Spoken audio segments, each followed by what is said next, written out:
আপনারা বলেন পিয়ার না হলে নির্বাচনে যাবেন। আপনি যে কথাটি বলেন এই কথাটির ইমপ্লিকেশন চিন্তা করেছেন? আজকে যদি নির্বাচন প্রলম্বিত হয়, নির্বাচন যদি বিলম্বিত হয়, নির্বাচন যদি যথাসময়ে না হয়, তাহলে লাভ কাদের? লাভ হচ্ছে পতিত স্বৈরাচারের রেখে যাওয়া যে সমস্ত এই সুবিধাভোগীরা আজকে প্রশাসনে বলেন, বিচারালয়ে বলেন, সর্বত্র বলেন ছড়িয়ে আছে, দেশে ব্যবসা কেন্দ্রে বলেন, সর্বত্রই তাদের, এবং তারা দেশে এবং বাইরে বসে তাদের নেত্রী যে ষড়যন্ত্র করছে, নির্বাচন হতে দিব না, নির্বাচন এটা করতে দিব না, অর্থাৎ এক ধরনের বিশৃঙ্খলা হলে লাভ কাদের? লাভ হচ্ছে পলায়নকৃত স্বৈরাচারের। কাজে আপনারা যারা আজকে বুঝে না বুঝে বিভিন্ন দাবি তুলে আজকে নির্বাচনকে পিছিয়ে দিতে চান, তারা কি প্রকারান্তরে স্বৈরাচারের পক্ষে কাজ করছেন কিনা সেইটি কি বিবেচনা করেছেন?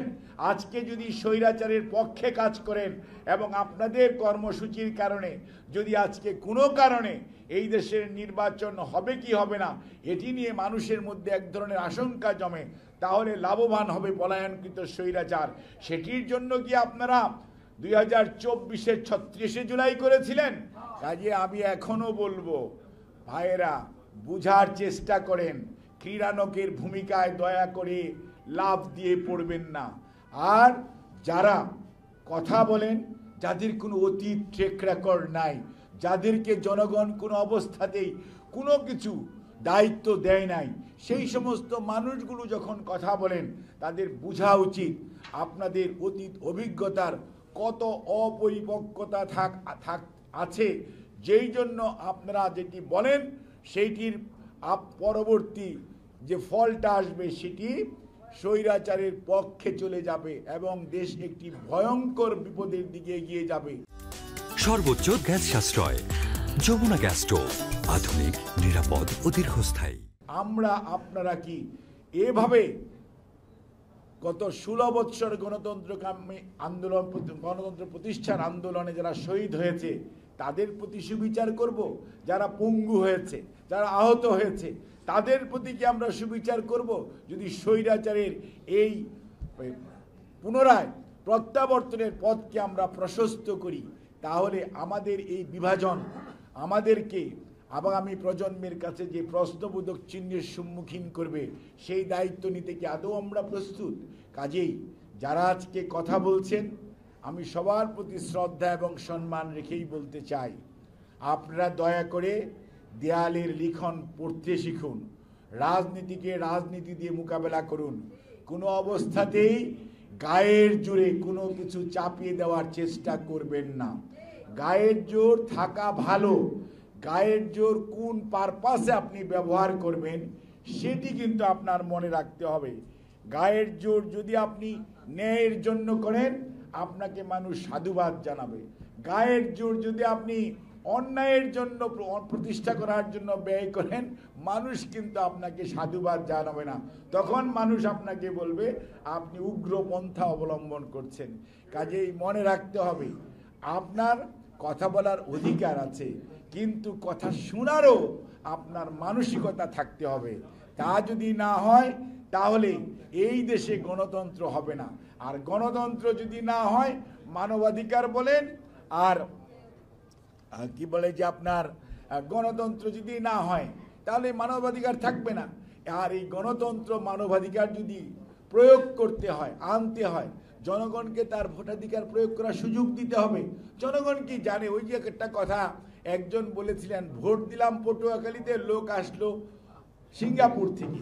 কথাটি কি? কথাটি হচ্ছে যারা প্রপোর্শনাল রিপ্রেজেন্টেটিভের কথা বলেন, গতকালকে দেখলাম ডক্টর বদিউল আলম মজুমদার, এতদিনে ওনার মুখ থেকে কথা বেরিয়েছে, যার জন্য ওনাকে ধন্যবাদ জানাই, সাধুবাদ জানাই যে উনি বুঝতে পেরেছেন এবং উনি বুঝেন দেখেই নির্বাচন সংস্কার কমিশনের বোধহয় উনি সভাপতি ছিলেন। কাজেই এখন উনি বলতেছেন যে নো, এটা পিয়ার পদ্ধতি হলে সত্যিকার অর্থে একটা ধ্বংসের দিকে দেশ এগিয়ে যাবে। বাংলাদেশ কি বহন করতে পারে? 3 দিন পর পর আপনি সংবিধান এর সরকার পরিবর্তন হবে, ঝুলন্ত পার্লামেন্ট হবে। Can you think of it? কাজে বাংলাদেশের মানুষ জানে সে কাকে ভোট দিতেছে। কে তার প্রতিনিধি, কে তার জন্য কাজ করবে, এলাকার জন্য উন্নয়নের জন্য কাজ করবে। মানুষ তাকে দেখতে চায়। মানুষের মেন্টাল মেকআপ হচ্ছে এই ধরনের। কোনো অবস্থাতেই আপনার পকেট থেকে আপনি 10টা, আর সুব্রতদার পকেট থেকে 10টা, মাসুম ভাইয়ের পকেট থেকে 10টা নাম দিয়ে দিবেন, আর মানুষ আপনাদেরকে ভোট দিবে। তাদেরকে দেখলো না, জানলো না, বুঝলো না, কিচ্ছু না। তারা এখন আপনার আমার প্রতিনিধি, তাদেরকে খুঁজে পাওয়া যাবে না। তারা আজকে সিঙ্গাপুর, কালকে ঢাকা, পরশুদিন দিনাজপুর, তারপরের দিন চট্টগ্রাম, এবং তারা সারা বাংলাদেশ। তাইলে এটি কি, এইটার জন্য বাংলাদেশের মানুষ কি আদৌ প্রস্তুত? বাংলাদেশের মানুষের মানসিক কোনো প্রস্তুতি নাই। বাংলাদেশের মানুষ এই সিস্টেম বুঝে না। কাজেই কোনো অবস্থাতেই এমন কোনো আচরণ মানুষের উপর, মানুষের সাথে করা উচিত না যেটি দিয়ে মানুষ বিভ্রান্ত হয়, এবং বিভ্রান্ত হলে যেটি দেশের জন্য, দেশের সার্বভৌমত্বের জন্য, দেশের অস্তিত্বের জন্য সত্যিকার অর্থে মহা বিপদ ডেকে আনবে। কাজেই আমরা স্পষ্ট ভাষায় বলতে চাই, ডক্টর মোহাম্মদ ইউনূস স্যারের নেতৃত্বে যে অন্তর্বর্তীকালীন সরকার ফেব্রুয়ারির মধ্যভাগের মধ্যে নির্বাচনের জন্য প্রধান নির্বাচন কমিশনার সহ কমিশনকে যে রিকোয়েস্ট করেছে, আমরা অনতিবিলম্বে নির্বাচনী রোডম্যাপ নির্বাচন কমিশন ঘোষণা করবে, এবং আমরা সবাই, আমাদের বক্তব্য থাকতে পারে, নির্বাচন কমিশন আলোচনা করবে, সেখানে আপনারা কথা বলেন, সেখানে আলোচনা করে ঐক্যবদ্ধভাবে স্বৈরাচারের ফেরত আশাকে যদি ঠেকানোর জন্য সবাইকে মাঠে থাকতে হবে। এবং কোনো অবস্থাতেই এটা মানি না, ওটা মানি না, এই সমস্ত বাচ্চা মানুষের মতো যে আচরণ, এবং সত্যিকার অর্থে পরমত সহিষ্ণুতার প্রতি এক ধরনের সত্যিকার অর্থে যে পরমত সহিষ্ণুতার যে অভাব আমরা দেখতে পাচ্ছি, এটি সত্যিকার অর্থে খুবই দুর্ভাগ্যজনক।